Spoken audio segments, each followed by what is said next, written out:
kinis naman ito. Ganda.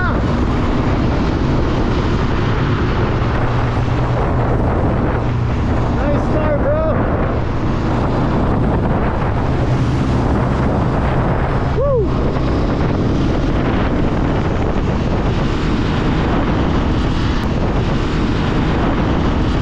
Ang kinis. Grabe. Ang ganda.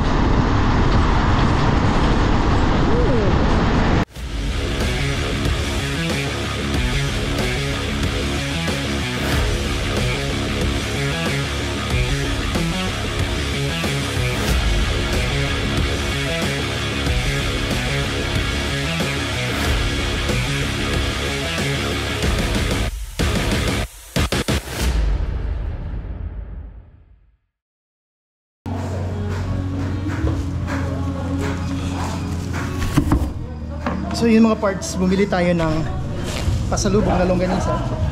At since wala tayong motorcycle bag or tank bag, dito na lang natin sa bulsa natin ilalagay. Diba? So, buti na lang may extra bulsa. Ayos! Mainit na naman. Dok, papunta na kami San Pablo. Sino sabay sa akin? Tatlo kami. Hirap naman. Pabalik. So ulitin mo. Oh, salamat, salamat. Dok, thank you. Yes sir, thank you. Sa ulit, sa ulit. Sasabay ka sa akin. Ayos.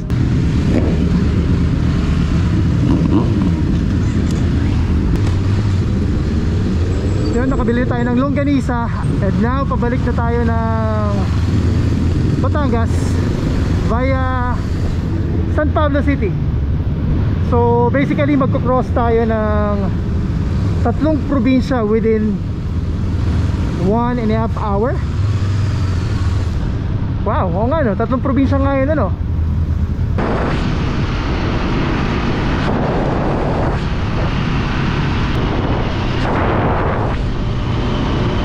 So basically papunta San Pablo, ikutin natin yung buong Mount Banahaw. Pero it's a long trip papuntang Batangas. And nabanggit ko nga kanina, we will be crossing 3 provinces. Province of Quezon, kung nasaan tayo ngayon, dito sa Lucban. Province of Laguna, na kung nasaan nandun ang San Pablo. And lastly, papunta tayo ng Santo Tomas, Tanawan, sa Batangas naman. Let's go!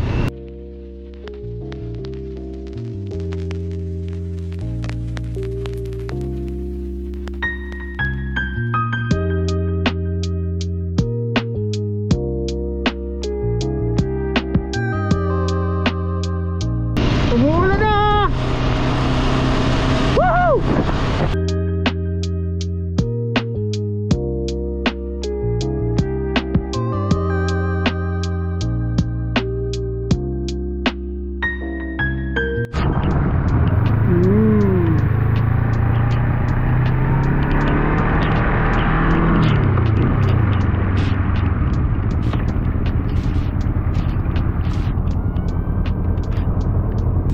Patila tayo ng konti at mag muni-muni.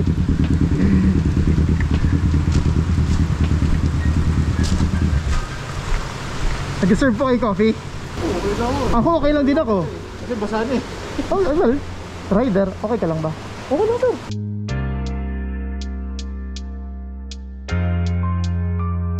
Sa mga parts, nagpahinga lang tayo ng konti. Tumila na ang ulan. Uwi na tayo. I think this is the first time na makadaan ako sa lugar na to. From Lucban to Mahayhay, labas ng San Pablo. So samahan nyo ako, tingnan natin yung daan. Chill pace lang tayo.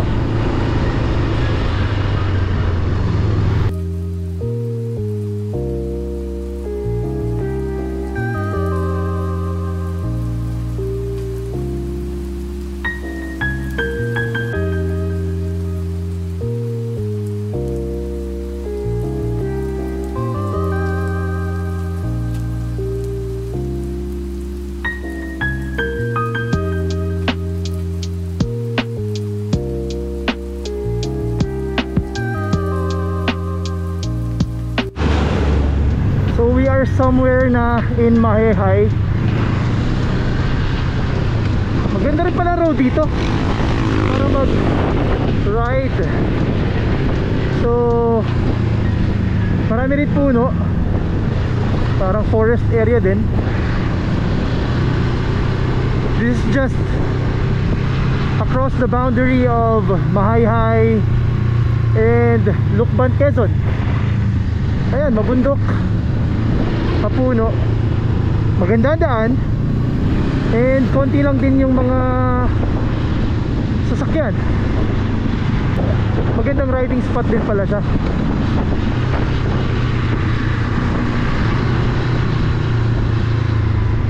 Ayan, meron din ditong mga rivers kung saan pwede kang maligo. Ayan.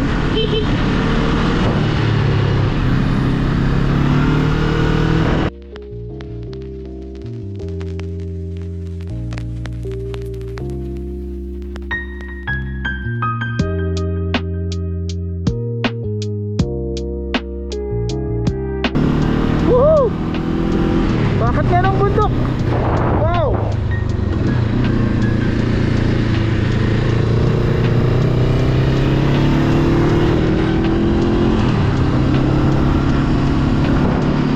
Balik-balik ko.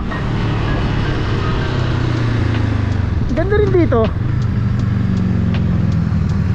Ingat lang sa paakyat at huwag mabitin yung motor. Nice ah.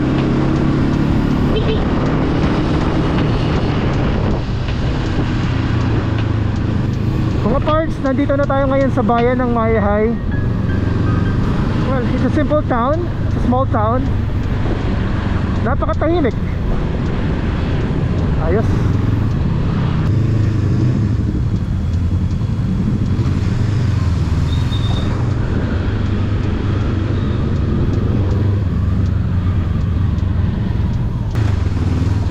Ganda ng simbahan, no?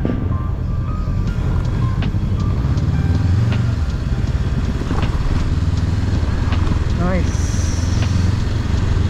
Ayan. Ito ng church. U-turn tayo, San Pablo.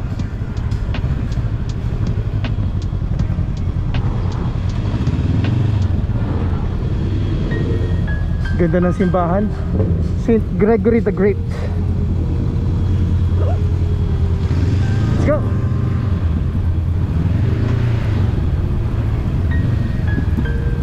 Nice house, 1930.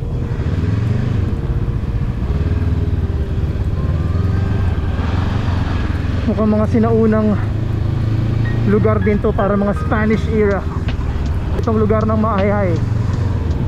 Manila, straight ahead.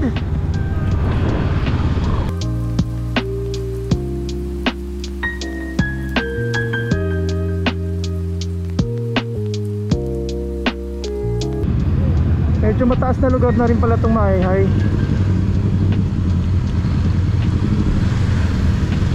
Palabas na tayo. Go! Ayan, leaving Mahihai.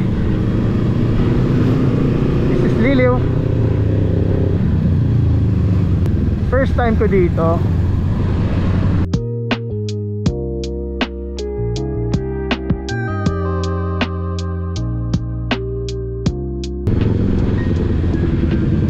May mga batis, pwedeng maligo. Yun, no? Picture saya.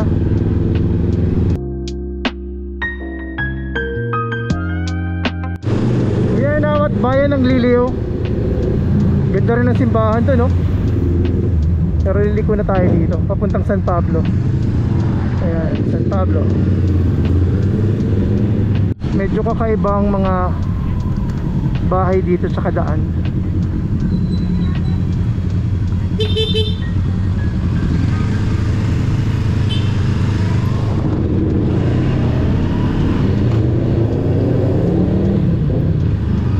Buti na lang may mga signage kahit di tayo gumagamit ng Google Maps. Now we are at Nagkarla naman. Kakatuwa, first time ko dito. Marami pala talagang hindi pa na-discover sa South. Tulad nating area na to sa Laguna. Halos ngayon lang din ako dito. Sarap din makapag-libot at makapag-explore. Diretso tayo papuntang San Pablo. Madadaanan din natin ang bayan ng Rizal, yung Paliko, Calauan, Bay at Manila. Welcome to San Pablo City! San Pablo City! Okay, malapit na tayo. Alam na natin to.